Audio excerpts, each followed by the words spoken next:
Hi hello எல்லாருக்கும் வணக்கம். So இந்த வீடியோ பதிவில் என்ன பார்க்க போகிறோன்னு பார்த்தீங்கன்னா ஃபிசிக்ஸில் லெசன் நம்பர் 7 லைட்டோடைய பார்ட் நம்பர் 3 தான் நம்ம பார்க்க போகிறோம். So already part number 1 and part number 2 வந்து அப்லோட் பண்ணியாச்சு. ஸோ இந்த வீடியோ பதிவு உங்களுக்கு புரியணும் அப்படின்னா நீங்கள் கண்டிப்பாக பார்ட் நம்பர் 2 வந்து பார்த்துருக்கணும். ஓகேவா? ஸோ பார்ட் நம்பர் 1ம் அவசியம்தான், பட் பார்ட் நம்பர் 2 பார்க்காம இந்த வீடியோ பதிவு பார்த்தீங்கன்னா கண்டிப்பாக உங்களுக்கு புரியவே புரியாது. ஓகேவா? ஸோ அதனால் அந்த வீடியோ வந்து ரீவாட்ச் பண்ணிவிட்டு கூட இந்த வீடியோவை பார்க்க ஸ்டார்ட் பண்ணுங்கள். ஓகேவா? ஸோ நெக்ஸ்ட் இந்த ஸ்க்ரீனில் தெரிகிற மெட்டீரியல் வந்து நம்ம புக்காக கொடுத்துட்ருக்கோம். ஸோ இந்த மெட்டீரியல் உங்களுக்கு வேணும் அப்படின்னா 800 பே பண்ணிவிட்டு உங்களோட கம்ப்ளீட் அட்ரஸ் சென்ட் பண்ணிங்கன்னா ஒரு 4லேருந்து 5 நாளுக்குள்ளே கொரியர் வந்து ரிசீவ் பண்ணிக்கலாம். ஸோ இந்த மெட்டீரியல் உங்களுக்கு வேணும் அப்படின்னா ஸ்க்ரீனில் தெரிகிற இந்த நம்பருக்கு வாட்ஸ்அப் மூலமாக காண்டாக்ட் பண்ணி அக்சஸ் பண்ணிக்கலாம். ஓகேவா? ஸோ இந்த வீடியோ ஸ்டார்ட் பண்ணுறதுக்கு முன்னாடி பார்ட் நம்பர் 2ல் கான்கேவ் மிரர் மற்றும் கான்வெக்ஸ் மிரர், அதாவது குழியாடி மற்றும் குவியாடியில் பிம்பம் வந்து தோன்றுவதற்கு ஒரு சில ரூல் வந்து நம்ம படித்தோம். ஓகேவா? ஞாபகம் இருக்குங்களா? ஸோ என்ன ரூல் அது? இங்கே இந்த இடத்துல நான் எழுதுன பாருங்கள். ஓகேவா? ஸோ பிரின்சிபல் ஆக்சிஸ், அதாவது முதன்மை அச்சுக்கு இணையாக செல்லக்கூடிய லைட் ரே வந்து எதில் எதிரொலிக்கும்?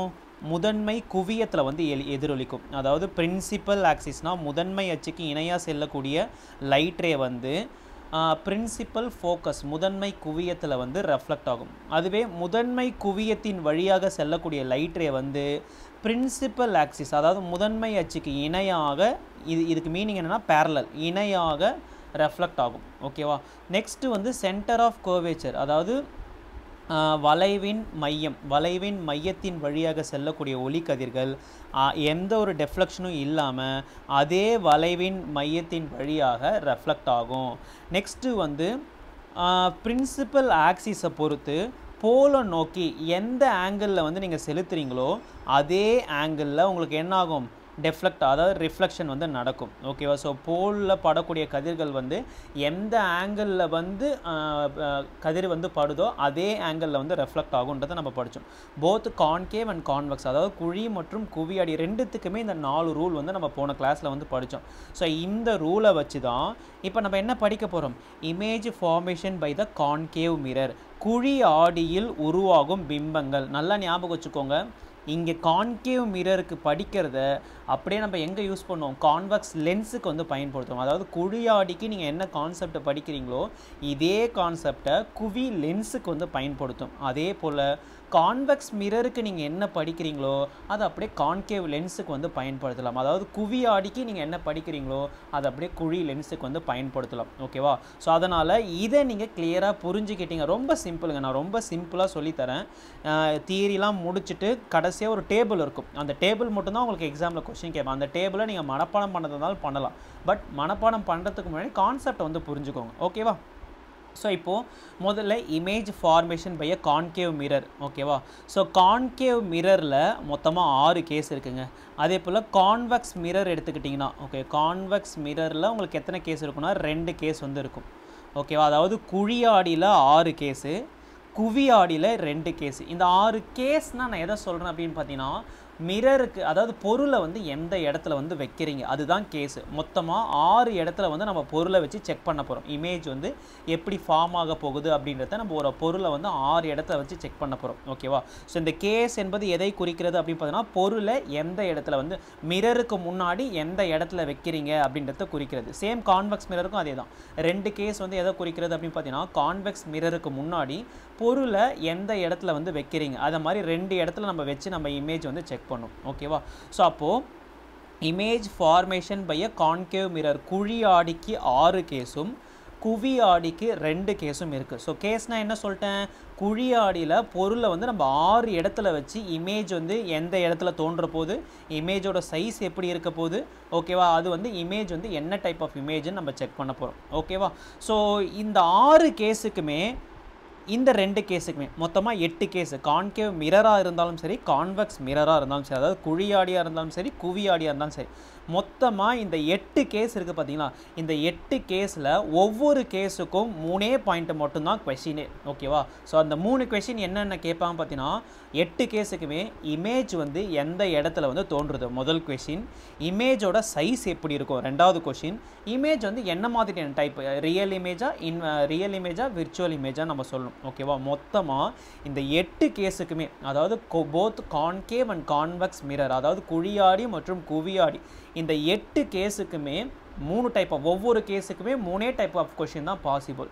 என்ன கொஷின் அது சொன்னேன், இமேஜ் வந்து எந்த இடத்துல தோன்றும், பொருளை இங்கே வைக்கிறீங்கன்னா இமேஜ் எந்த இடத்துல தோன்றும், இமேஜோட சைஸ் எவ்வளோ இருக்கும், அதுக்கப்புறம் இமேஜ் என்ன டைப் ஆஃப் இமேஜ் நம்ம சொல்லணும். ஓகே, ஒன்று ஒன்றா நம்ம படிக்கலாமா?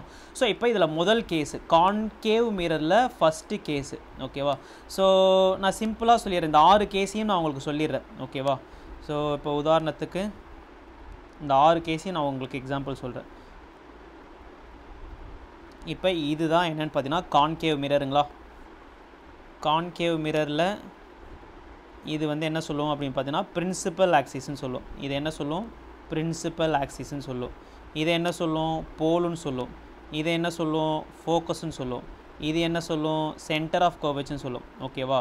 ஸோ முதல்ல பொருளை வந்து இன்ஃபினிட்டியில் வைக்கிறது. ஓகே, பொருளை வந்து இன்ஃபினிட்டியில் வைப்பாங்க. ஓகே, இன்ஃபினிட்டினா ஒரு முடிவில்லா தூரத்தில் பொருளை வைப்பாங்க. அடுத்தது இந்த சென்டர் ஆஃப் கர்வேச்சருக்கு அப்பால், ஓகேவா, சென்டர் ஆஃப் கர்வேச்சருக்கு பியாண்ட் சென்டர் ஆஃப் கர்வேச்சர்னு சொல்லுவோம். ஓகேவா?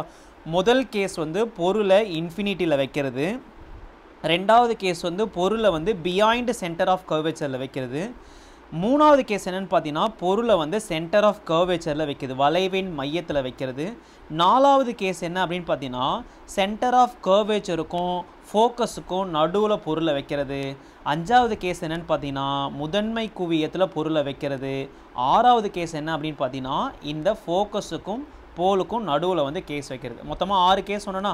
ஓகேவா? ஸோ முதல்ல வந்து இன்ஃபினிட்டியில் பொருளை வைக்கிறது, அடுத்தது பியாண்ட் சென்டர் ஆஃப் கர்வேச்சர், அதாவது வளைவின் மையத்துக்கு அப்பால் பொருளை வைக்கிறது, வளைவின் மையத்தில் பொருள் வைக்கிறது மூணாவது கேஸு. நாலாவது கேஸ் என்ன அப்படின்னு பார்த்தீங்கன்னா வளைவின் மையத்திற்கும் முதன்மை குவியத்திற்கும் நடுவில் வந்து பொருளை வைப்பது, அடுத்தது முதன்மை குவியத்தில் வைப்பது ஐந்தாவது கேஸு, முதன்மை குவியத்துக்கும் துருவத்துக்கும் இடையில் வைப்பது வந்து என்ன பார்த்தீங்கன்னா ஆறாவது கேஸு. மொத்தமாக கான்கேவ் மிரரில், ஓகேவா, ஸோ கான்கேவ் மிரர் அதாவது குழி ஆடியில் மொத்தமாக 6 கேஸு பொருளை எந்த இடத்துல வைக்கணும். அதே போல் இப்போ கான்வெக்ஸ் மிரர் நீங்கள் எடுத்துக்கிட்டிங்கன்னா கான்வெக்ஸ் மிரர் வந்து உங்களுக்கு இந்த மாதிரி இருக்கும். ஓகே, உள் சைடில் வந்து பாலிஷ்டு சர்ஃபேஸ், வெளியே வந்து ரெஃப்ளெக்டிங் சர்ஃபேஸ். ஸோ இதுலேயுமே என்னென்னு பார்த்தீங்கன்னா இதுதான் பிரின்சிபல் ஆக்சிஸு. ஓகேவா? So principal axis. அடுத்தது வந்து என்னென்னு பார்த்தீங்கன்னா இது வந்து ஃபோக்கஸு. ஓகேவா? ஸோ இங்கே சேம் இது ஃபோக்கஸு, இது வந்து போலு. ஓகேவா? இது சென்டர் ஆஃப் கர்வ். இங்கே வந்து இமேஜ் வந்து உங்களுக்கு டிஃப்ரெண்ட்டாக இருக்கும். இங்கே 2 கேஸ் மட்டும்தான். ஓகே, என்ன கேஸ் அப்படின்னு பார்த்தீங்கன்னா பொருளை வந்து இன்ஃபினிட்டியில் வைக்கிறது, அடுத்தது வந்து பொருளை வந்து இந்த போலுக்கும் இன்ஃபினிட்டிக்கும் நடுவில் எங்கே வேணால் வைக்கலாம், போலுக்கும் இன்ஃபினிட்டிக்கும் நடுவில் வந்து பொருளை வைக்கிறது. ஓகேவா? ஸோ அதாவது இன்ஃபினிட்டியில் வைக்கிறது முதல் கேஸு, போலுக்கும் இன்ஃபினிட்டிலையும் வைக்கிறது வந்து ரெண்டாவது கேஸு. ஓகேவா? ஸோ மொத்தமாக கான்வெக்ஸில் பார்த்தீங்கன்னா உங்களுக்கு எத்தனை கேஸு, கான்வெக்ஸ் மிரரில் அதாவது குவி ஆடியில் மொத்தமாக உங்களுக்கு 2 கேஸு. ஓகேவா? மொத்தமாக இதில் ஒரு 6 கேஸு, இதில் ஒரு 2 கேஸ். இது எல்லாத்துலேயுமே கொஷின் என்ன அப்படின்னு பார்த்தீங்கன்னா முதல் கொஷின் வந்து இமேஜ் வந்து எங்கே, ஓகே, இமேஜ் வந்து எங்கே, வேர் இஸ் த இமேஜ் வந்து எந்த இடத்துல விழுது. ரெண்டாவது கேஸ் என்ன அப்படின்னு பார்த்தீங்கன்னா இமேஜோட சைஸு, இமேஜ் வந்து எவ்வளோ சைஸ் இருக்கும், இமேஜோட சைஸு. மூணாவது கொஷின் என்னென்னு பார்த்தீங்கன்னா டைப் ஆஃப் இமேஜ், இமேஜோட டைப் என்ன, அதாவது ரியல் இமேஜா விர்ச்சுவல் இமேஜா நம்ம சொல்லணும். இந்த 8 கேஸுக்குமே இந்த 3 கொஷின் தான் பாசிபிள். ஓகேவா? சேம் இன்னொன்று நான் என்ன சொன்னேன், கான்கேவ் மிரருக்கு நீங்கள் என்ன படிக்கிறீங்களோ அது அப்படியே எங்கே வரும்னு பார்த்தீங்கன்னா கான்வெக்ஸ் லென்ஸுக்கு வந்து வரும், அதாவது குவி லென்ஸுக்கு வந்து வரும். ஓகேவா? அதே போல் கான்வெக்ஸ் மிரருக்கு நீங்கள் என்ன படிக்கிறீங்களோ அதை அப்படியே நம்ம எங்கே பயன்படுத்துவோம், கான்கேவ் லென்ஸுக்கு வந்து பயன்படுத்துவோம், அதாவது குழி லென்ஸுக்கு வந்து நம்ம பயன்படுத்தும். சேம் அதே போல் இங்கேயும் 6 கேஸ் இருக்கும், 2 கேஸ் மொத்தமாக 8 கேஸு. 8 கேஸுக்குமே ஒவ்வொரு கேஸுக்கும் ஒரு 3 கொஷின் தான். இமேஜ் எங்கே விழுது, இமேஜோட சைஸ் எப்படி இருக்கும், டைப் ஆஃப் இமேஜ். ஸோ இப்போ நான் சொன்ன ஓவர்வியூ எல்லாமே புரிஞ்சிச்சுங்களா? இப்போ நம்ம கொஷின் வந்து தியரி வந்து சால்வ் பண்ணலாம். ஓகேவா?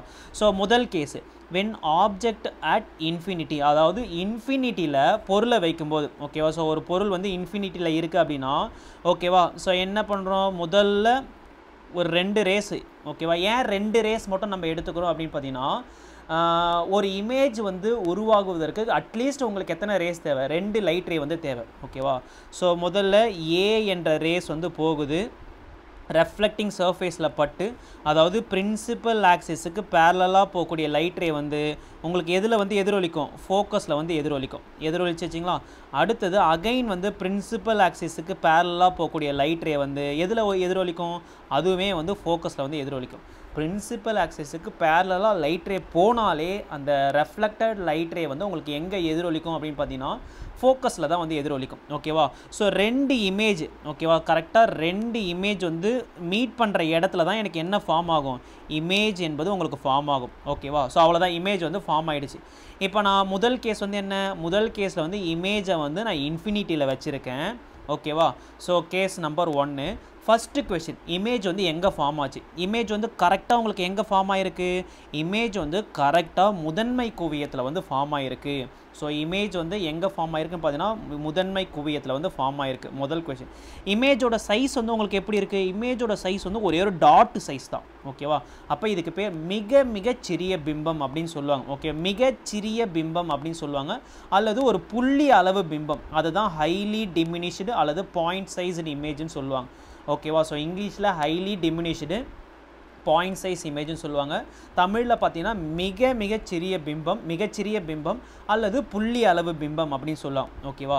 எப்பயுமே மிரரோட அதாவது பொருளையும் மிரர் சைடில் தான் வைக்கிறீங்க, உங்களுக்கு இமேஜும் மிரர் சைடில் தான் விழுது அப்படின்னால அந்த இமேஜ் எப்படி தாங்க பார்த்தீங்கன்னா ரியல் இமேஜ் தாங்க. ஓகேவா? அப்படி இல்லைனா இன்னொரு ஷார்ட்கட் சொல்லலாம். என்ன ஷார்ட்கட்னா, ஆக்சுவலாக அதாவது கதிர்கள் வந்து தானாகவே மீட் ஆகிற இடத்துல உருவாகிற பிம்பம் என்னென்னு பார்த்தீங்கன்னா real image. So real image எப்பயுமே எப்படி இருக்கும், இன்வெர்ட்டடாக இருக்கும். ஓகேவா? ஸோ கிளியராக புரிஞ்சுதுங்களா? ஸோ இமேஜ் அதாவது பொருளை வந்து இன்ஃபினிட்டியில் வைக்கும்போது இமேஜ் வந்து உங்களுக்கு எங்கே ஃபார்ம் ஆகும்னு பார்த்தீங்கன்னா ஃபோக்கஸில் வந்து ஃபார்ம் ஆகும். ஸோ ஃபார்ம் ஆன இமேஜ் சைஸ் எப்படி இருக்கும் பார்த்தீங்கன்னா ஒரு புள்ளி அளவு தான் இருக்கும், ஹைலி டிமினிஷ்டு மிகச்சிறிய பிம்பமாக இருக்கும். ஓகேவா? நெக்ஸ்ட்டு வந்து சேம் சைட் மிரர்லேயே நீங்கள் பொருளை வைக்கிற இடத்துல உங்களுக்கு இமேஜ் வந்து ஃபார்ம் ஆச்சு அப்படின்னா அதுக்கு பேர் ரியல் இமேஜ். அப்படி இல்லைனா ஆக்சுவலாக அதாவது லைட் ரே வந்து நம்ம அப்பியர் பண்ணி மீட் பண்ண வைக்காமல் ஆட்டோமேட்டிக்காக அதுவே மீட் ஆகிற இடத்துல உருவாகிற பிம்பம் எப்பயுமே ரியல் இமேஜ் தான். ஸோ ரியல் இமேஜ் ஆல்வேஸ் எப்படி தான் இருக்கும், 2 டைப் ஆஃப் இமேஜ் படித்தோமா, ரியல் இமேஜ்னு ஒன்று படித்தோம், விர்ச்சுவல் அதாவது மெய் பிம்பம் பொய் பிம்பம். ஓகேவா? ஸோ ரியல் இமேஜ்னா மெய் பிம்பம், விர்ச்சுவல் இமேஜ்னா பொய் பிம்பம். ரியல் இமேஜ் எப்பயுமே உங்களுக்கு எப்படி தான் இருக்குமா, இன்வெர்ட்டட் அதாவது தலைக்கீழாக தான் இருக்கும். விர்ச்சுவல் இமேஜ் எப்பயுமே எப்படி இருக்குமா, எரெக்டாக இருக்கும், நேரான நிமிர்ந்த பிம்பமாக இருக்கும். ஓகேவா? ஸோ முதல் கேஸ் வந்து முடிஞ்சதுங்களா? இப்போ ரெண்டாவது கேஸ் என்ன சொன்னேன், பொருளை வந்து பியாண்ட் சென்டர் ஆஃப் கர்வேச்சரில் வந்து வைக்கிறது, அதாவது வளைவின் மையத்திற்கு அப்பால் வந்து பொருள், இதுதான் வளைவின் மையம்னா வளைவின் மையத்துக்கு அப்பால் எங்கே வேணால் பொருளை வைக்கலாம். ஸோ இப்போ என்ன பண்ணுறாங்க, இந்த இடத்துல வந்து ஒரு பொருளை வைக்கிறாங்க. ஓகேவா? ஸோ இப்போது இங்கேருந்து ஒரு லைட் ரே வந்து போகுது. இந்த லைட் ரே எப்படி போகுது, பிரின்சிபல் ஆக்சிஸுக்கு பேரலாக லைட் ரே வந்து போகுது. நான் என்ன சொன்னேன், பிரின்சிபல் ஆக்சிஸுக்கு பேரலாக போகக்கூடிய லைட் ரே வந்து உங்களுக்கு எப்படி ரெஃப்ளெக்ட் ஆகும்னு பார்த்தீங்கன்னா ஃபோக்கஸில் போய் ரெஃப்ளெக்ட் ஆகுங்க. ஃபோக்கஸில் ரெஃப்ளெக்ட் ஆகிடுச்சிங்களா? இப்போ அடுத்தது இங்கேருந்து ஒரு லைட் ரே வந்து போகுது. இந்த லைட் ரே வந்து எப்படி போகுதுன்னு பார்த்தீங்கன்னா சென்டர் ஆஃப் கர்வேச்சர் வழியாக லைட் ரே வந்து போகுது. இந்த லைட் ரே வந்து சென்டர் ஆஃப் கர்வேச்சர் வழியாக லைட் ரே வந்து போகுது. நான் என்ன சொன்னேன், centre of curvature rule number 3, centre of curvature வழியாக போகக்கூடிய லைட் ரே வந்து எந்த ஒரு ரெஃப்ளெக்ஷனும் இல்லாமல் சேம் உங்களுக்கு என்ன அதே பாதையில் வந்து ரெஃப்ளெக்ட் ஆகும். ஸோ அதே பாதையில் வந்து ரெஃப்ளெக்ட் ஆகிடுச்சிங்களா? இப்போது என்ன சொன்ன, இமேஜ் வந்து இப்போ ஃபார்ம் ஆகிடுச்சு. 2 ரெஃப்ளெக்டட் ரே வந்து ஃபார்ம் ஆகிற இடத்துல உங்களுக்கு என்ன ஆகுது, ஒரே நிமிஷம் பென் கலர் மாற்றிக்கலாம். ஓகேவா? ஸோ இங்கே பாருங்கள் 2 ரேஸ் வந்து இங்கே ஒரு ரேஸு இங்கே ஒரு ரேஸ், இந்த 2 ரேவும் மீட் ஆகிற இடத்துல தான் உங்களுக்கு இமேஜ் வந்து ஃபார்ம் ஆகும். ஓகேவா? ஸோ அப்போ இதிலேருந்து இமேஜை வந்து வரைஞ்சிங்க அப்படின்னா இமேஜ் வந்து ஸோ இங்கே எப்படி இமேஜ் இருக்கோ அதே போல் இமேஜை வந்து இந்த இடத்துல வரைஞ்சிக்கோங்க. 2 ரேஸ் வந்து மீட் ஆகிற இடத்துல இமேஜ் வந்து ஃபார்ம் ஆகிடுச்சு. ஓகேவா? ஸோ இப்போ சொல்லுங்கள், இமேஜ் வந்து சென்டர் ஆஃப் கர்வேச்சருக்கு, அதாவது ஆப்ஜெக்டை வந்து சென்டர் ஆஃப் கர்வேச்சருக்கு அப்பால் வைக்கும்போது இமேஜ் வந்து உங்களுக்கு எங்கே விழுது அப்படின்னு பார்த்தீங்கன்னா சென்டர் ஆஃப் கர்வேச்சருக்கும் ஃபோக்கஸுக்கும் நடுவில் வந்து விழுது. Okay, image is formed between the centre of curvature and focus, அதாவது ஃபோக்கஸுக்கும் சென்டர் ஆஃப் கர்வேச்சருக்கும் நடுவில் வந்து இமேஜ் வந்து விழுது. ஓகே, ஸோ இமேஜ் சைஸ் வந்து இங்கே பார்க்குறதுக்கு வந்து கொஞ்சம் பெருசாக இருக்குது, இங்கே இமேஜோட சைஸ் வந்து கொஞ்சம் சின்னதாக இருக்குது. அப்போது இமேஜோட சைஸ் எப்படி இருக்கும் பார்த்தீங்கன்னா சிறிய பிம்பம், மிகச்சிறிய பிம்பம் கிடையாது, வெறும் டிமினிஷ் இமேஜ் மட்டும்தான். ஓகே, சிறிய பிம்பம் தான். ஓகேவா? ஸோ அடுத்தது சேம் சைட் மிரர்லேயே உருவாகக்கூடிய இமேஜ் பாருங்கள், தலைக்கீழே தானே உங்களுக்கு உருவாயிருக்கு. ஸோ சேம் சைடில் உருவாகக்கூடிய இமேஜை வந்து எப்பயுமே ரியல்னு சொல்லும். ரியல் இமேஜ் எப்பயுமே உங்களுக்கு எப்படி தான் இருக்குன்னு பார்த்தீங்கன்னா இன்வெர்ட்டடாக தான் இருக்கும். பாருங்கள், அம்புக்குறி வந்து மேலே ஃபேஸ் பண்ண மாதிரி இருக்குது, உங்களுக்கு உருவான இமேஜ் வந்து கீழே ஃபேஸ் பண்ண மாதிரி இருக்குது. ஓகேவா? ஸோ ரெண்டாவது கேஸ் வந்து முடிஞ்சதுங்களா? அடுத்தது மூணாவது கேஸ் நம்ம என்ன சொன்னோம்? ஆப்ஜெக்டை வந்து கரெக்டாக சென்டர் ஆஃப் கர்வேச்சரில் வந்து ஆப்ஜெக்டை வந்து வச்சுருக்காங்க. ஓகேவா? ஸோ இப்போ இங்கே பாருங்கள், இங்கேருந்து ஒரு லைட் ரே வந்து போகுது. இந்த லைட் ரே வந்து எப்படி போகுது? பிரின்சிபல் ஆக்சிஸுக்கு பேரலாக போகக்கூடிய லைட் ரே வந்து எப்படி ரெஃப்ளெக்ட் ஆகும்னு பார்த்தீங்கன்னா ஃபோக்கஸில் வந்து ரெஃப்ளெக்ட் ஆகுங்க. ஃபோக்கஸில் ரெஃப்ளெக்ட் ஆகிடுச்சிங்களா? ஃபோக்கஸில் ரெஃப்ளெக்ட் ஆகிடுச்சு. அடுத்தது ஃபோக்கஸ் வழியாக போகக்கூடிய லைட் ரே, நான் என்ன சொன்னேன்? பிரின்சிபல் ஆக்சிஸுக்கு பேரலாக போகக்கூடிய லைட் ரே வந்து ஃபோக்கஸில் ரெஃப்ளெக்ட் ஆகும். அதே போல் ஃபோக்கஸ் வழியாக போகக்கூடிய லைட் ரே வந்து உங்களுக்கு எப்படி ரெஃப்ளெக்ட் ஆகும்? பிரின்சிபல் ஆக்சிஸுக்கு பேரலாக ரெஃப்ளெக்ட். இதுதான் பிரின்சிபல் ஆக்சிஸ். ஓகே, பிரின்சிபல் ஆக்சிஸுக்கு பேரலாக ரெஃப்ளெக்ட் ஆகிடுச்சு. ஓகேவா? ஸோ இப்போ அடுத்தது நான் என்ன சொன்னேன்? ரெண்டு லைட் ரே வந்து மீட் ஆகிற இடத்துல, அதாவது ரெஃப்ளெக்டட் லைட் ரே. ஸோ இது பார்த்தீங்கன்னா இது வந்து ஒரு ரெஃப்ளெக்டட் லைட் ரே, இது வந்து ஒரு ரெஃப்ளெக்டட் லைட் ரே. ஸோ இது ரெண்டும் மீட் ஆகிற இடத்துல தான் உங்களுக்கு என்ன ஆகுது? ஸோ இது வந்து ஒரு ரெஃப்ளெக்டட் லைட் ரேவா, இது வந்து ஒரு ரெஃப்ளெக்டட் லைட் ரேவா. ஸோ இது ரெண்டும் மீட் ஆகிற இடத்துல தான் உங்களுக்கு என்ன ஆகும்? இமேஜ் என்பது ஃபார்ம் ஆகும். ஓகேவா? ஸோ அப்படியே இந்த இடத்துலேருந்து இமேஜை வந்து வரைஞ்சிங்க அப்படின்னா, ஸோ இப்போ சொல்லுங்கள், சென்டர் ஆஃப் கர்வேச்சரில் பொருளை வைக்கும்போது இமேஜ் வந்து கரெக்டாக எங்கே உருவாகும் பார்த்தீங்கன்னா அதே சென்டர் ஆஃப் கர்வேச்சரில் தான் இமேஜ் வந்து உருவாகும். ஓகேவா? சென்டர் ஆஃப் கர்வேச்சர், வளைவின் மையத்தில் பொருளை வைக்கும்போது வளைவின் மையத்தில் தான் பிம்பமானது உருவாகும். ஓகேவா? சைஸ் பாருங்கள், இங்கே என்ன சைஸ் இருக்கோ அதே சைஸ் தான் இங்கேயும் இருக்கும். Image is of the same size. இங்கே என்ன சைஸ் இருக்கோ அதே சைஸ் தான் இருக்கும். சேம் சைட் மிரரில் உருவாகக்கூடிய பிம்பம் வந்து நம்ம என்ன சொல்லுவோம்? ஆல்வேஸ் ரியல் இமேஜ் அல்லது ரியல் இமேஜ் எப்பயுமே இன்வெர்ட்டடாக தான் இருக்கும், அதாவது தலைகீழ் பிம்பமாக தான் இருக்கும். ஓகேவா? அப்படி இல்லைனா ஆட்டோமேட்டிக்காக ரெண்டு லைட் ரே வந்து ஆட்டோமேட்டிக்காக மீட் ஆகுது அப்படின்னா அந்த இடத்துல உருவாகக்கூடிய பிம்பம் எப்பயுமே ரியலாக தான் இருக்கும். ரியல் இமேஜ் ஆல்வேஸ் இன்வெர்ட்டடாக தான் இருக்கும். ஓகேவா? ஸோ மூணாவது கேஸ் முடிஞ்சு போச்சுங்களா? இப்போ அடுத்தது நாலாவது case. when object is between center of curvature and focus, அதாவது சென்டர் ஆஃப் கர்வேச்சருக்கும் ஃபோக்கஸுக்கும் நடுவில் வந்து நான் பொருளை வந்து வைக்கிறேன். ஓகே, நடுவில் வந்து நான் பொருளை வச்சுட்டேன். இப்போ இங்கே பாருங்கள், இங்கேருந்து ஒரு லைட் ரே வந்து போகுது. பிரின்சிபல் ஆக்சிஸுக்கு பேரலாக போகக்கூடிய லைட் ரே வந்து எப்படி ரெஃப்ளெக்ட் ஆகும்? ஃபோக்கஸ் வழியாக ரெஃப்ளெக்ட் ஆகும். ஸோ ஃபோக்கஸ் வழியாக ரெஃப்ளெக்ட் ஆகிடுச்சிங்களா? அடுத்தது ஃபோக்கஸ் வழியாக போகக்கூடிய லைட் ரே. ஓகே, ஃபோக்கஸ் வழியாக ஒரு லைட் ரே வந்து போகுது. ஸோ ஃபோக்கஸ் வழியாக லைட் ரே போச்சுன்னா அது வந்து எப்படி ரெஃப்ளெக்ட் ஆகும்? அது வந்து உங்களுக்கு பிரின்சிபல் ஆக்சிஸுக்கு பேரலாக வந்து லைட் ரே வந்து ரெஃப்ளெக்ட் ஆகும். ஓகேவா? ஸோ இப்போ சொல்லுங்கள், ரெண்டு லைட் ரே வந்து இது அதாவது ரெஃப்ளெக்டட் லைட் ரே வந்து மீட் ஆகிற இடத்துல இமேஜ் வந்து, ஸோ இது வந்து ஒரு ரெஃப்ளெக்டட் லைட் ரே, இது வந்து ஒரு ரெஃப்ளெக்டட் லைட் ரே, இது ரெண்டும் மீட் ஆகிற இடத்துல ஒரு இமேஜ் வந்து ஃபார்ம் ஆகுது. ஸோ இமேஜை நான் அந்த இடத்துலேருந்து அப்படியே வரைஞ்சிட்டேன். ஸோ இப்போ இந்த இமேஜ் வந்து உங்களுக்கு எங்கே ஃபார்ம் ஆகிருக்கு? சென்டர் ஆஃப் கர்வேச்சருக்கு அப்பால் வந்து இமேஜ் வந்து ஃபார்ம் ஆகிருக்கு. அதாவது image is formed beyond C, அதாவது பியாண்ட் சி அப்படின்னா சென்டர் ஆஃப் கர்வேச்சருக்கு அப்பால் வந்து உங்களுக்கு இமேஜ் வந்து ஃபார்ம் ஆகிருக்கு. ஸோ இங்கே பாருங்கள், இமேஜோட சைஸ் வந்து இங்கே இவ்வளோ தூரம் தான் இருக்குது, பட் இதை விட பார்க்குறதுக்கு வந்து கொஞ்சம் பெருசாக இருக்குது இமேஜ். அப்போது இமேஜ் வந்து இங்கே என்ன இமேஜ்? பெரிய பிம்பம் அல்லது என்லார்ஜ்டு இமேஜ் அப்படின்னு சொல்லுவாங்க. ஹைலி என்லார்ஜ்டு கிடையாது, வெறும் என்லார்ஜ்டு இமேஜ் தான். மிகப்பெரிய பிம்பம் கிடையாது, வெறும் பெரிய பிம்பம் தான். ஓகேவா? ஸோ சேம் சைடு மிரரில் உருவாகக்கூடிய பிம்பம், அப்படி இல்லைனா ரெண்டு லைட் ரே ஆட்டோமேட்டிக்காக ஜாயின் ஆகிற இடத்துல தோன்றக்கூடிய பிம்பம் என்ன அப்படின்னு பார்த்தீங்கன்னா real image. So real image மெய் பிம்பம் சொல்லுவாங்க. மெய் பிம்பம் எப்பயுமே உங்களுக்கு எப்படி தான் இருக்கும் பார்த்தீங்கன்னா தலைகீழ் பிம்பமாக தான் இருக்கும். ஓகேவா? நாலாவது கேஸ் முடிஞ்சு போச்சுங்களா? இப்போ அடுத்தது அஞ்சாவது கேஸுங்க. when object is at F, அதாவது இன்ஃபினிட்டி பார்த்தாச்சு, பியாண்ட் சென்டர் ஆஃப் கர்வேச்சரை பார்த்தாச்சு, இன்ஃபினிட்டி பார்த்தாச்சு, பியாண்ட் சென்டர் ஆஃப் கர்வேச்சர் பார்த்தாச்சு, சென்டர் ஆஃப் கர்வேச்சர் பார்த்தாச்சு, சென்டர் ஆஃப் கர்வேச்சருக்கும் ஃபோக்கஸுக்கும் நடுவில் வச்சு பார்த்தாச்சு. இப்போ அடுத்தது ஃபோக்கஸில் வந்து பொருளை வந்து வைக்கிறாங்க. ஓகேவா? ஸோ ஃபோக்கஸில் வந்து ஒரு பொருளை வந்து வைக்கும்போது இப்போ பாருங்கள், ஸோ இங்கேருந்து ஒரு லைட் ரே வந்து போகுது. ஸோ பிரின்சிபல் ஆக்சிஸுக்கு பேரலாக போகக்கூடிய லைட் ரே வந்து எப்படி ரெஃப்ளெக்ட் ஆகும்? ஃபோக்கஸில் போய் ரெஃப்ளெக்ட் ஆகும். ஸோ ஃபோக்கஸில் வந்து ரெஃப்ளெக்ட் ஆகிடுச்சிங்களா? அடுத்தது எங்கே லைட் ரே? ஸோ அடுத்தது இங்கே பாருங்கள், சென்டர் ஆஃப் கர்வேச்சரில் போகக்கூடிய லைட் ரே வந்து அகைன் வந்து உங்களுக்கு எப்படி ரெஃப்ளெக்ட் ஆகும்? அதே சென்டர் ஆஃப் கர்வேச்சரில் தான் ரெஃப்ளெக்ட் ஆகும். ஓகேவா? ஸோ ஃபோக்கஸ் வழியாக ஃபோக்கஸில் பொருளை வைக்கிறீங்க. பிரின்சிபல் ஆக்சிஸுக்கு பேரலாக போகக்கூடிய லைட் ரே வந்து ஃபோக்கஸில் ரெஃப்ளெக்ட் ஆகும். சென்டர் ஆஃப் கர்வேச்சர் வழியாக போகக்கூடிய லைட் ரே வந்து உங்களுக்கு என்ன ஆகும்? அகைன் சென்டர் ஆஃப் கர்வேச்சர்லேயே வந்து ரெஃப்ளெக்ட் ஆகும். ஓகேவா? ஸோ 2 ரெஃப்ளெக்டட்லேயே நான் வந்து என்ன பண்ணுறேன்? ஜாயின் பண்ண வைக்கிறேன். ஓகேவா? ஸோ 2 ரெஃப்ளெக்டட்லேயும் ஜாயின் பண்ணால் ஏதோ ஒரு கரெக்டாக ஏதோ ஒரு ஜாயினில் போய்ட்டு எண்ட் ஆகுங்க. பார்த்தீங்கன்னா இமேஜ் வந்து ரொம்ப பெரிய பிம்பமாக கிடைக்கும். ஓகேவா? எப்படின்னா இது வந்து இப்படி வந்து ஜாயின் ஆகுதுன்னு வச்சுப்போம். இங்கே பாருங்கள், வெச்ச இமேஜ் என்னமோ இவ்வளோ பெரிய சைஸ் தான், பட் நமக்கு உருவான இமேஜ் வந்து பார்த்திங்கன்னா இங்கே ரொம்ப பெரிய இமேஜ் கிடைக்குதா? ஸோ கிடைக்கப்படுற இமேஜ் வந்து உங்களுக்கு எங்கே கிடைக்கும் அப்படின்னு பார்த்தீங்கன்னா இன்ஃபினிட்டியில் வந்து கிடைக்குங்க.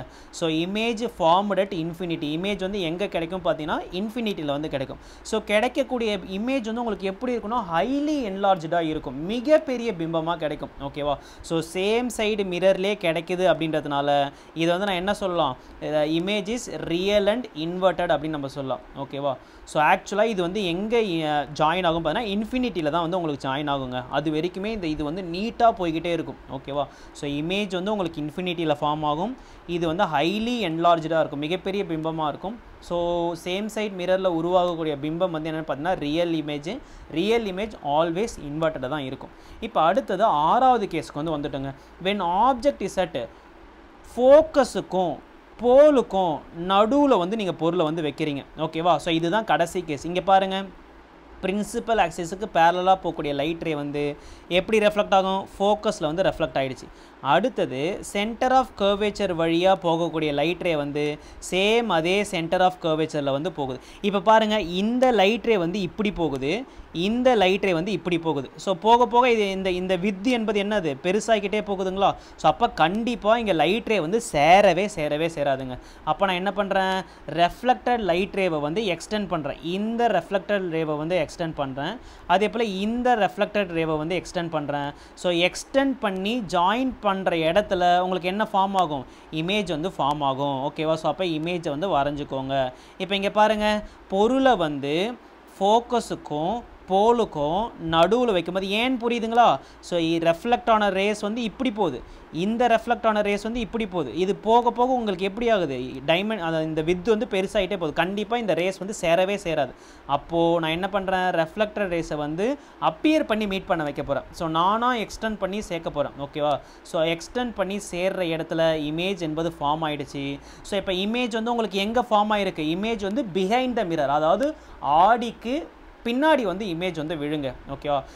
இதுக்கு முன்னாடி பார்த்த 5 கேஸ்லையுமே சேம் சைட் மிரர்லேயே வந்து உங்களுக்கு இமேஜ் வந்து விழுந்தது.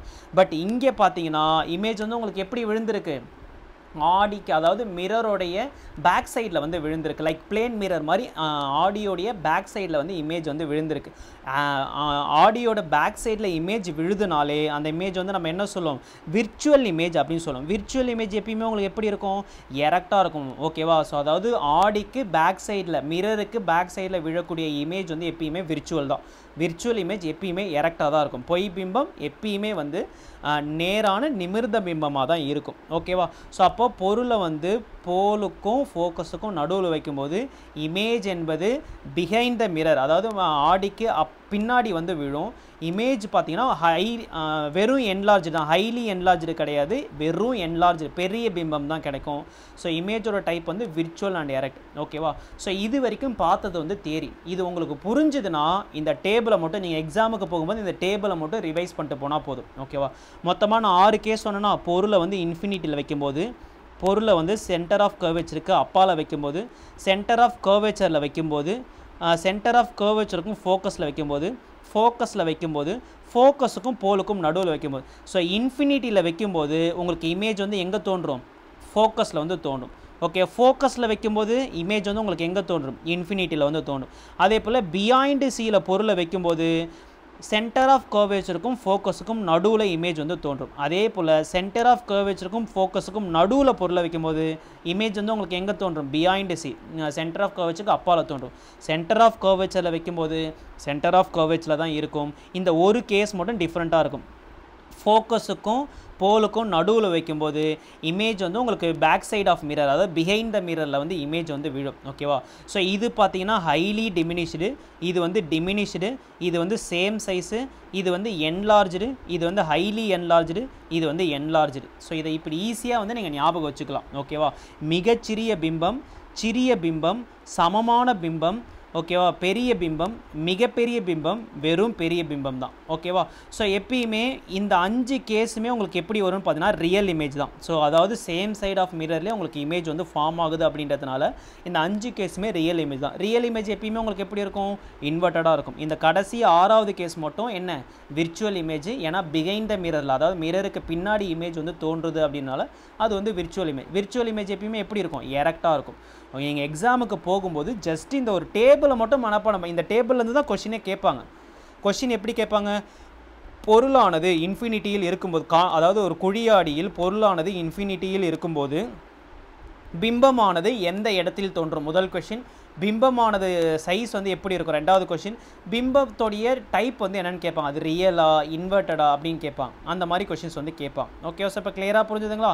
இப்போ அடுத்தது கான்கேவ் மிரரில் இமேஜ் ஃபார்மேஷனை பற்றி படித்தாச்சு. குழி ஆடியில் இமேஜ் வந்து எப்படி ஃபார்ம் பண்ணாலும் நம்ம படித்தாச்சு. அப்போ குழி ஆடியோட பயன்கள் வந்து நம்ம தெரிஞ்சுக்கணும். இதுக்கு ஒரு ஷார்ட்கட் இருக்குங்க. என்ன ஷார்ட்கட் பார்த்தீங்கன்னா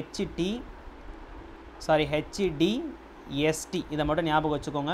இது வந்து என்னென்னு பார்த்தீங்கன்னா ஹெட்லைட்டு. ஸோ ஹெட்லைட்னா நம்ம வெஹிக்கிளில் பயன்படுத்தக்கூடிய ஹெட்லைட் இருக்குது பார்த்தீங்களா, அந்த ஹெட்லைட்டு. அதுக்கப்புறம் வந்து டென்டிஸ்ட் பயன்படுத்தக்கூடிய கண்ணாடி இருக்குது பார்த்தீங்களா, பல்ல பார்க்குறதுக்கு பயன்படுத்துவாங்க.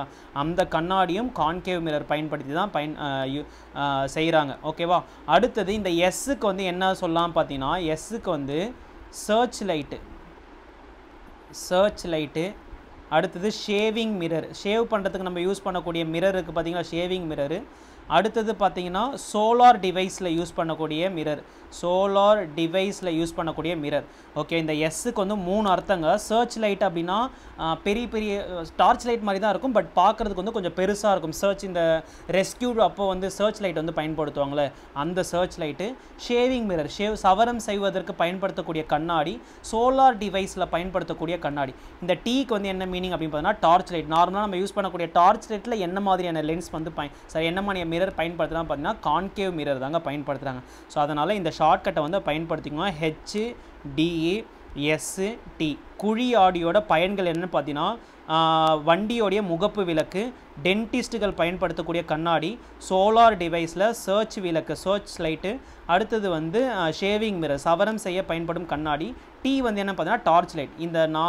நான் சொன்ன 6 கேஸ்லேயுமே உங்களுக்கு என்ன பயன்படுத்துகிறாங்க? கான்கேவ் மிரர் என்பது பயன்படுத்துகிறாங்க. ஓகேவா?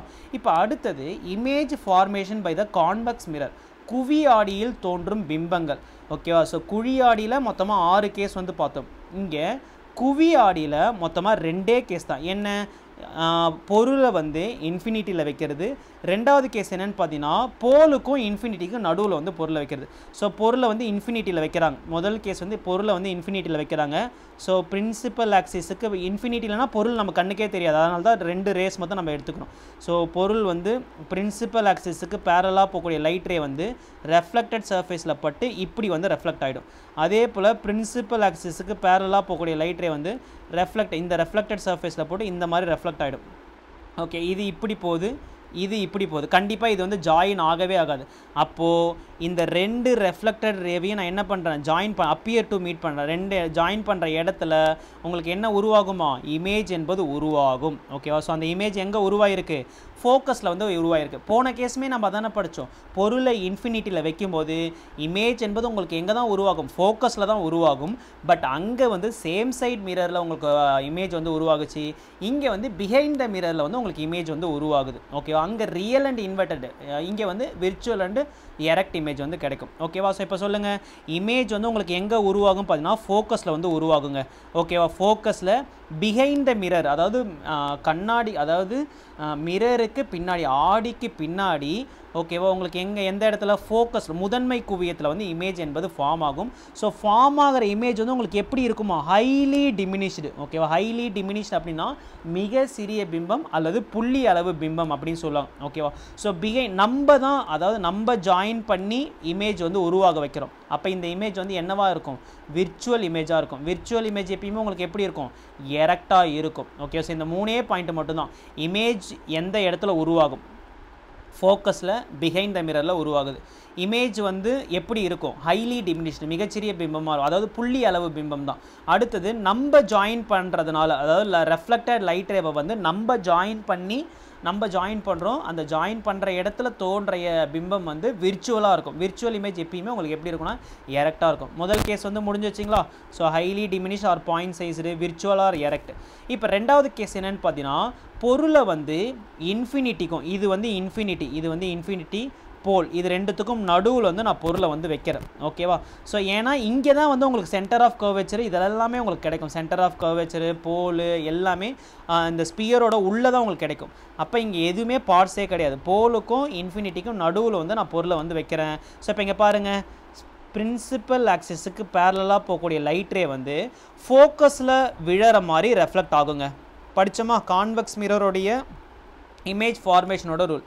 அதே போல் சென்டர் ஆஃப் கர்வேச்சரில் விழற மாதிரி ஒரு லைட் ரே நீங்கள் அனுப்புறீங்க அப்படின்னா, இங்கே பாருங்கள், இதை எக்ஸ்டெண்ட் பண்ணினா உங்களுக்கு எங்கே போகுது, சென்டர் ஆஃப் கர்வேச்சரில் விழற மாதிரி ஒரு லைட் ரேவை வந்து நீங்கள் சென்ட் பண்ணுறீங்க அப்படின்னா, சேம் அந்த லைட் ரே வந்து அதே சென்டர் ஆஃப் கர்வேச்சர்லேயே வந்து ரெஃப்ளெக்ட் ஆகிடும். ஓகேவா, இப்போ இங்கே பாருங்கள், ரெஃப்ளெக்ட் ஆன லைட் ரேவை வந்து நான் எக்ஸ்டெண்ட் பண்ணுறேன். ஓகேவா, இங்கே பாருங்கள், இங்கே வந்து ரெஃப்ளெக்ட் ஆகிடுச்சிங்களா, நான் இதை வந்து எக்ஸ்டெண்ட் பண்ணுறேன். அடுத்தது இங்கே ரெஃப்ளெக்ட் ஆன ரேவை வந்து நான் ஏன்னா இந்த ரெஃப்ளெக்டட் ரே வந்து இப்படி போகுது, இந்த ரெஃப்ளெக்டட் ரே வந்து இப்படி போகுது. ஓகே, இதில் கண்டிப்பாக ஜாயின் ஆகவே ஆகாது. அப்போது நான் என்ன பண்ணுறேன், இதை வந்து இப்படி எக்ஸ்டெண்ட் பண்ணுறேன், இதை வந்து இப்படி எக்ஸ்டெண்ட் பண்ணுறேன். ஸோ இந்த ரெண்டு லைட் ரே வந்து ஜாயின் ஆகிற இடத்துல தான் உங்களுக்கு என்ன ஃபார்ம் ஆகுது, இமேஜ் என்பது ஃபார்ம் ஆகுது. ஓகேவா, ஸோ நம்ம இப்போ கொஷின் என்ன கேட்பாங்க, இமேஜ் எந்த இடத்துல ஃபார்ம் ஆகும், போலுக்கும் ஃபோக்கஸுக்கும் நடுவில் இமேஜ் வந்து ஃபார்ம் ஆகும். Image is formed between the pole and focus, அதாவது துருவத்துக்கும் முதன்மை குவியத்துக்கும் நடுவில் வந்து இமேஜ் வந்து ஃபார்ம் ஆகும். இமேஜ் எப்படி இருக்கும் பார்த்தீங்கன்னா, இங்கே பார்க்குறதுக்கு கொஞ்சம் பெருசாக இருக்குது, அதை விட சின்னதாக இருக்குது. இங்கே வந்து வெறும் டிமினிஷ்ட் இமேஜ் தான், சிறிய பிம்பம் தான், ஹைலி டிமினிஷ்ட் கிடையாது. புள்ளி அளவு பிம்பம் தான் நம்ம ஹைலி டிமினிஷ்னு சொல்லுவோம், பாயிண்ட் சைஸ் இமேஜ்னு சொல்லுவோம். பட் இங்கே வந்து வெறும் டிமினிஷ்ட் இமேஜ் தான், சிறிய பிம்பம் தான். ஸோ நம்ம அப்பியர் பண்ணி ஜாயின் பண்ணுறோம் அப்படின்றதுனால அந்த இடத்துல தோன்ற பிம்பம் எப்பயுமே எப்படி இருக்குமா, விர்ச்சுவலாக இருக்கும். விர்ச்சுவல் இமேஜ் எப்பயுமே எப்படி இருக்கும் பார்த்தா எரெக்டாக இருக்கும். பொய் பிம்பம் எப்பயுமே நேரான நிமிர்ந்த பிம்பமாக இருக்கும். ஓகேவா, ஸோ இப்போ இந்த கான்செப்ட் புரிஞ்சிச்சுன்னா இங்கே ரெண்டே டேபிள் தான். ஸோ கான்வெக்ஸ் மிரரை பொறுத்த வரைக்கும் ரெண்டே கேஸ் தான். ஒன்று வந்து இன்ஃபினிட்டியில் பொருளை வைக்கிறது, இன்னொன்று வந்து இன்ஃபினிட்டிக்கும் போலுக்கும் நடுவில் பொருளை வைக்கிறது. இன்ஃபினிட்டியில் பொருளை வச்சிங்கன்னா இமேஜ் என்பது ஃபோக்கஸில் தோன்றும். இன்ஃபினிட்டிக்கும் போலுக்கும் நடுவில் வச்சிங்கன்னா போலுக்கும் ஃபோக்கஸுக்கும் நடுவில் வந்து இமேஜ் வந்து ஃபார்ம் ஆகும். ஓகேவா, ஸோ ஃபோக்கஸில் உருவாகக்கூடிய பிம்பம் வந்து ஹைலி டிமினிஷ்டு பாயிண்ட் சைஸ்டு இமேஜாக இருக்கும்.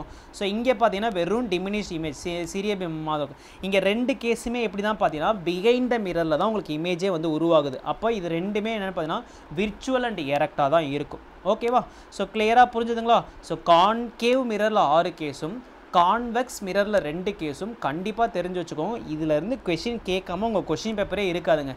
ஓகேவா, ஸோ கான்வெக்ஸ் மிரரோடைய பயன் என்னென்னு பார்த்தீங்கன்னா, இதில் மேக்ஸிமம் அதிகமாக கேட்கக்கூடிய கொஷின் என்னென்னு பார்த்தீங்கன்னா சைட் மிரர். வெஹிக்கிளில் பயன்படுத்தக்கூடிய சைட் மிரர் இருக்குது பார்த்தீங்களா, இந்த ஒன்று மட்டும் நீங்கள் தெரிஞ்சுக்கிட்டாலே போதும். வெஹிக்கிளில் பயன்படுத்தக்கூடிய சைட் மிரர், காராக இருக்கட்டும், பஸ்ஸாக இருக்கட்டும். அடுத்தது மலையில் வந்து ஹில்ஸ்லாம் போகிறீங்க அப்படின்னா அந்த ஹில்ஸில் வச்சுருப்பாங்க பாருங்கள் கண்ணாடி, அந்த மாதிரி கண்ணாடியும் என்ன தான் பார்த்தீங்கன்னா ஹில்ஸில் பார்த்துருப்பீங்க. ஓகேவா, ஹில்ஸில் போய் ஏறும்போது அங்கே உங்களுக்கு என்ன வச்சுருப்பாங்க பார்த்தீங்கன்னா கான்வெக்ஸ் மிரர் தான் வச்சுருப்பாங்க. ஓகேவா, they are used in the shops as security mirrors. Security மிரராக பயன்படுத்தக்கூடிய மிரர்ஸும் கான்வெக்ஸ் மிரர் தான். ஸோ இந்த யூசஸை மட்டும் தெரிஞ்சு வச்சுக்கோங்க. இப்போ அடுத்தது இதை பயன்படுத்தி வரக்கூடிய ப்ராப்ளம், அதாவது concave mirror and convex mirror இது ரெண்டுத்தையும் பயன்படுத்தி கணக்குகள் என்பது கேட்பாங்க. இது நம்ம கடைசியாக பார்க்கலாம். ஓகேவா, அதாவது மிரருக்கும் லென்ஸுக்கும் சேர்ந்த மாதிரி நம்ம கண்டிப்பாக கணக்குகள் வந்து கடைசியாக பார்க்கலாம். ஓகேவா, ஸோ இன்றைக்கி இந்த வீடியோ பதிவோடு இருக்கட்டும். ஸோ நாளைக்கு வந்து நம்ம என்ன பார்க்கலாம் அப்படின்னு பார்த்தா ரெஃப்ராக்ஷன் வந்து பார்க்கலாம். அதாவது இப்போ ஒளி எதிரொலிப்பு பார்த்தோமா, அது வந்து ரெஃப்ராக்ஷன் வந்து, இப்போ ரெஃப்ளெக்ஷன் வந்து பார்த்தோம். அடுத்தது வந்து என்ன பார்க்க போகிறோம்னா, அதுக்கு தமிழில் ரெஃப்ளெக்ஷனுக்கு என்ன சொல்லுவாங்க, ரெஃப்ராக்ஷனுக்கு. ஒரே நிமிஷம். ஒளி விலகல். ஓகே, இப்போ பார்த்தது ஒளி எதிரொலிப்பு, நாளைக்கு வந்து ஒளி விலகல். ஒளி எதிரொலிப்பில் தான் வந்து என்ன பயன்படுகிறது, மிரர் வந்து ஒளி எதிரொலிப்பின் அடிப்படையில் தான் பயன்படுது. அதே போல் வந்து லென்ஸ் வந்து எதன் அடிப்படையில் பயன்படுகிறது பார்த்தா ஒளி விலகல் அடிப்படையில் வந்து பயன்படுகிறது. ஸோ அதனால் ஒளி விலகல்னால் என்ன, அதுக்கான லாஸ் வந்து என்ன, அப்புறம் என்ன மாதிரியான லென்ஸ் இருக்குது, ஸோ லென்ஸில் இமேஜ் ஃபார்ம் ஆகிறதுக்கு என்ன மாதிரியான ரூல்ஸ் இருக்குது, லென்ஸோட பார்ட்ஸ் என்ன, ஓகேவா, அப்புறம் கான்கேவ் லென்ஸ் அண்ட் கான்வெக்ஸ் ரெண்டுத்துலேயுமே இமேஜ் ஃபார்மேஷன் வந்து எப்படி இருக்கும், அது ரெண்டுத்தோட யூஸ் என்ன அப்படின்றத நம்ம நெக்ஸ்ட் கிளாஸில் வந்து பார்க்கலாம். ஓகேவா. ஸோ இந்த வீடியோ பதிவு பிடிச்சிருந்தா மறக்காமல் எல்லாருமே வீடியோவை லைக் பண்ணி விட்டுக்கோங்க, உங்களோட ஃப்ரெண்ட்ஸுக்கு வந்து ஷேர் பண்ணி விடுங்க.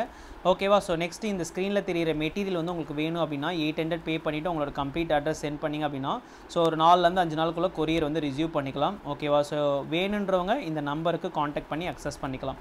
Okay fine, thank you. நம்ம நெக்ஸ்ட் வீடியோவில் பார்க்கலாம்.